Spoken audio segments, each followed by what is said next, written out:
Hello, everyone. My name is Almudena Carracedo. I'm a documentary filmmaker, and I'm here to have a conversation with the directors and producers of the incredibly powerful short film Águilas, Kristy, Guevara-Flanagan, and Maite, Zubiaurre. Now, in my own description, Águilas is an homage to the thousands of migrants who die every year in the southern desert border of Arizona, and the hundreds of volunteers who search for them every weekend for the last 10 years. I'd love for you to share what is the genesis of the film and how did you meet the volunteer group? How did you decide to make this film? So this all started, both Kristy and I are professors at UCLA. So for that reason, actually, the project started as a scholarly endeavor called Forensic Empathy that I initiated and lead since 2018. But the more we were doing research on that, my co-author is a professor at the University of Arizona, Jonathan Chrisman, the more the urgency of the matter became apparent to us. So I thought that perhaps a documentary would be a good idea. So I approached Kristy about doing a documentary, ideally not about the whole spectrum, which is very, very complex, but about Águilas del Desierto, a search and rescue group that heroically looks for the remains of migrants and has saved the lives of many migrants as well, by the way, for 10 years. For my part, the way Maite described Águilas del Desierto and their heroic work, I was just really impressed and moved. She had such vivid stories about how they would drive all night after working all week to Ajo, this little town right on the border of Arizona and Mexico, and greet each other, having slept in the parking lot, to go about this mission. And I just thought this here is a great opportunity for audiences to go on this journey with them and go through the search, be in the desert, follow in the footsteps of the migrants themselves. It's very powerful to hear you talk about this idea of forensic empathy, because the very first thing that I felt when I saw the film was empathy, right? And I feel very deeply that film is this empathy engine that can indeed take people by the hand and help them experience, something different, right? And in a way, I felt like the film, I don't know if you've been told this before, is like Antigone, right? It's like the search for the dead, the right and the duty to bury human beings as human beings. I'd love to talk a little bit more about these themes before we go into form, right? These ideas that resonate powerfully in the film that come through like the story, right? Absolutely. We're very proud that the film follows in the footsteps of other films that are about bearing witness to crimes of humanity, and such as your work. And this film really is about that. And I think it makes connections to communities and activism throughout Mexico, Central America, Latin America, and Spain as well. People who are trying to raise awareness about crimes that have happened, about bodies that have perished. And for us, the audiences, nor do we know who they are and where they came from. So I think that the film brings that together, this search for the disappeared. I would like to offer an update because as scholars, we are always trying to know where things stand in regards to migrant death.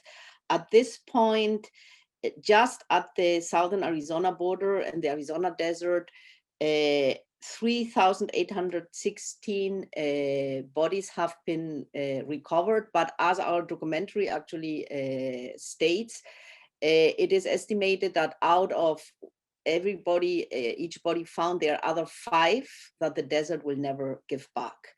And out of the 3,816 that I'm mentioning, bodies found, there are still 1,436 that remain unidentified. Well, so hearing your numbers, which are so horrible, right?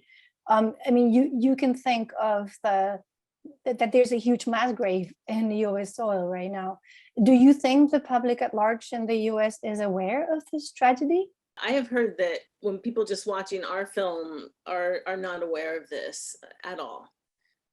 It remains invisible in our political and cultural landscape, this massive amount of people perishing and getting lost and rendered invisible. So people are very surprised. They don't know about the numbers. They don't know what has impacted this journey to make it so tragically risky. And again, hopefully our film raises awareness about that, provides some answers, and really is a place for communities that don't know a lot about it to reflect on this journey, what it must be like for the families left behind that are, or here in the country, the families that their members never arrived, never showed up, these people that are really lost in the border. It's not only that our fellow men and women in the United States don't know about this. They don't even understand the hardships migrants go through that forces them to take such risk. So why is it that people knowing full well what dangers the desert entails still do the journey? Because they have to help their families. The situations in their countries are so terribly difficult that they are willing, because pushed by love for their families, to take those risks. I had the opportunity to show early iterations of the film in Mexico, and particularly in Mexico City. And there we got exactly the same reaction. People just don't know. It's not only the ignorance about this subject in the United States, but on the other side of the border, ignorance about it prevails as well. This crossing is unique in being the desert, being in the wilderness. It's literally a place that people don't have access to, don't see. It's hidden, right? Geographically speaking. So that's another reason that it's harder to understand, harder to trace what actually happens here. The desert erases, right? The harsh environment of the desert, the heat, the washes, they erase the evidence. So there are many layers to why this is less known about. That's great. And I'd like to talk about the migrants themselves, the victims, because they are normally invisible. In this case, they're invisible in the desert, right? And narratively speaking, from sort of a narrative perspective, it's very hard to have a character that doesn't exist, right? Who's missing. But you did create space in the film for to represent them, right? Through objects, through the remains of who they were. But I'd like to talk to you about this, because it is very hard indeed to represent invisible voices, right? And invisible people in this case. How did you come with the idea of representing violence in this way and to represent the migrants directly? It's true that it was something very important to us to have this balance where we learn about the activism, the altruism of Águilas, and we also have space to reflect and think about the migrants themselves and their journey. We're literally, the film is, in their footsteps. They are the ghosts of the film. They are, there and then not there. And I think one way to think about them is through the evidence that they leave behind, that Águilas so carefully looks through as clues and opportunities to get to know who these people are. And the film is built to kind of piece that together in some capacity. And we show a scene where you see them searching through clothes and pants, looking for the money that is in the wallets, the identification that lets us know just a little bit about them. And this is a science for them, right? They've come to know quite a bit through what is left behind, and we are privileged to get that information from them. Yeah, no, and then of course the very fundamental piece, I think, of our documentary, which is the voices and the pleas for help of the families. At the very beginning, at the end of the documentary, it starts with families calling Águilas and asking them for help. And their migrants have their first names and last names pronounced. They become real to us through the anguish of the families. We see the love for these migrants and how these families are desperately looking for them. So though migrants are the ghostly presence throughout the documentary, as Kristy is very well indicating, they are tangible and become human beings from the very beginning because of the voices of the families. I totally agree. I was actually going to ask you about these voices because they're incredibly powerful. I think it's a very brave choice to include these disembedded voices. I mean, you could have interviewed them, you could have brought them somewhere in, some other way in, but I felt that using the voices was a very powerful choice, sort of from the form perspective, right? There are these textures, you can feel the pain and the hope and the despair. And I actually commend you for using it, for using these voices in this way. I'd like to talk a little bit about the volunteers themselves. They are part of the community. It does create a sense of community and connection with those who have disappeared. And I'd like you to discuss this a little bit more, right? We're not talking about white America saving sort of Latinos, just using obviously categories, right? But we're also talking about a community who has sometimes, not always, gone through that, returning and helping others. And I found that very beautiful. The genesis of the group actually started with Donelli Ortiz, who is a Oaxacan citizen from Mexico, living in San Diego, residing in San Diego. And he had the horrible traumatic experience to have his brother and cousin disappear in the desert. And he devoted many months of his life frantically looking for them, and he ended up finding them. So when that happened, his life changed radically, his life and the life of his family.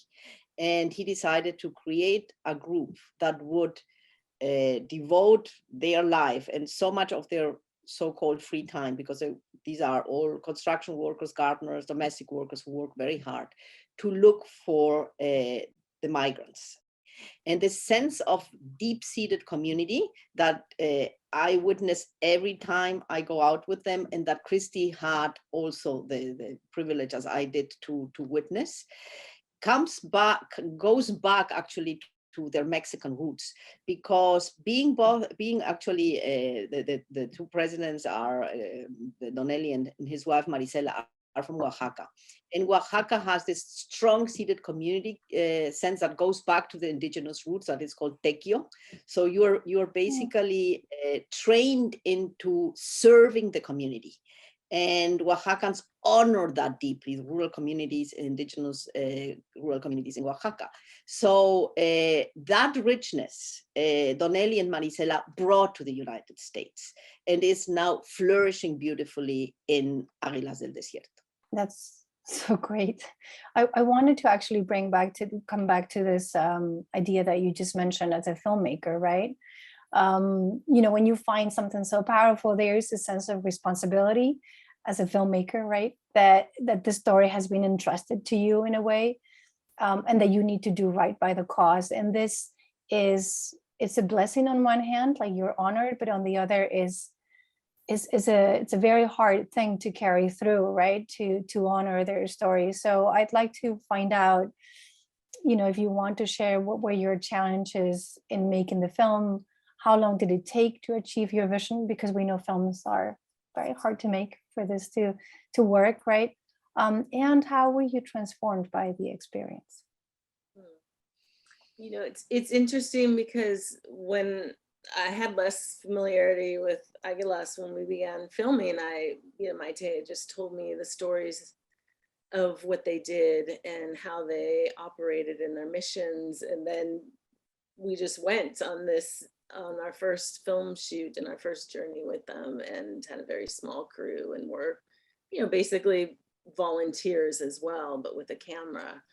And we filmed them at 2 different searches, about 6 months apart in 2 different climates. And there were other journalists. They're very welcoming of journalists, both print and video, and they have, you know, access to something that we don't get to see a lot. So I think people were excited about following them and learning about their story. And of course, from their perspective, that's how you get the word out, right? That's one way to raise awareness.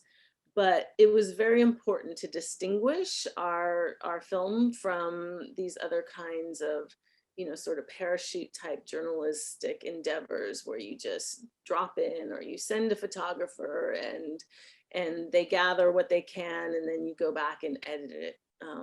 You know, I felt like our role was really to observe and listen and bear witness to what they are doing, and to just, it was a film that we spent a lot of time in the edit room really thinking about what is the best way to tell the story tonally. You know, we had this issue of the balance between learning about the Águilas themselves and being in the desert and being exposed to that geography and harsh climate, and then leaving again this more poetic space to reflect on the journey of the migrants themselves and their families' experiences. But we also had to think about how are we going to walk the audience through this in a way that was not sensational, that wasn't over making something too overwrought emotionally that hadn't been earned, I think, by the audiences. And so the edit was just really important. We worked with a wonderful editor, Nico Sandi, a young graduate from the Stanford Doc program who's Bolivian of origin. And the 3 of us just, you know, frame by frame, kind of comb through the film, discovering that tone. And you were able to see that. That's your merit, you know. So I'd like to talk a little bit about impact. You know, as you know, I love working with film to make an impact and create social change. And you've presented the film in many film festivals. I'm curious to hear what the response has been. You mentioned a little bit about Mexico, but what has been more or less the response or the tone for the response and what people, I'm sure, wanted to do afterwards? You never know really how a film that you make is going to be accepted or seen through the eyes of the audience. And you have your hopes, of course, and your perspective and vision, but seeing how it lands is something very different. And it's been just such an honor that it has been received so well, and been, you know, had a big festival run, has been published on the New Yorker, and many eyes have seen it there, and that it is doing what it was supposed to do, which is have people learn about what is happening on the border and to introduce a larger audience to Águilas del Desierto, or maybe just more of a United States audience to Águilas del Desierto, because I think they are known in many communities and have a huge social media network. And so I think our ambition to make something that was not just statistically driven or about information, that really gives audiences something experiential on top of information about what is happening is, it has hit the mark. You know, it's also kind of on the short side. So it's, in some ways it's very simple and straightforward, but I think it has a breadth of layers for people to really connect to and think about emotional and psychological impact, as well, of course, as political policies that are making this such a dire situation. Yeah, I would say that one very straightforward goal of our documentary, on top of raising awareness nation internationally, is to appeal directly to Washington and to talk directly to our politicians so that it affects policy change. But of course, we are not naive, and one short documentary will not accomplish that. I see Águilas as part of a polyphonic concerto where many voices are pleading together. And when I say many voices, I mean many other documentaries, national and internationally, because again, and your documentary as well, Almudena, because we're all shouting about the same thing, which is the disappeared. And not only other documentaries, but different genres. We need novels, we need articles, we need journalism as well. We need documentaries, we need fiction to raise the voice together and say exactly the same thing. We cannot ignore migrants. We cannot ignore the disappeared. We have a heavy responsibility towards our present and our past. So we are a little piece of it. And together we can affect change, but not just by ourselves. And then the other, I was talking at the beginning about politicians, the other group that as instructors and teachers we're very interested in is the younger generations. We want our students to know about this because the responsibility and the inheritance of history is on their shoulders. What can people do? How can they get involved? Besides learning, which is a very important step. Well, I think one way is to connect to Águilas del Desierto. There's many ways that you can donate to their mission. And I strongly suggest volunteering there. They have organizations in Texas and California now as well. There's a few other organizations that do this kind of border work. And then there's other organizations that do other kinds of border activism and humanitarian efforts. And I think being there and being in person is a very powerful way to contribute and to understand deeply what is going on. Mm-hmm. Yeah, and that brings us back with what we started in some ways, which is the term forensic empathy. Forensic empathy looks at the tight network of migrant care that is happening along the border, and it's particularly pertinent and particularly intense actually in Tucson, who is actually also the cradle where the sanctuary movement was born. And there's this long tradition of helping Central American refugees back, it goes back to the 80s. So yeah, many opportunities actually to help and to contribute very tangibly. And the first step probably is, yes, to Águilas del Desierto needs all the support and is generously and Tequio-like embracing volunteers and wants its community to grow. Well, thank you so much for telling the story, and not only for telling the story, but for telling it so beautifully. Thank you all. Thank you so much. It's a pleasure.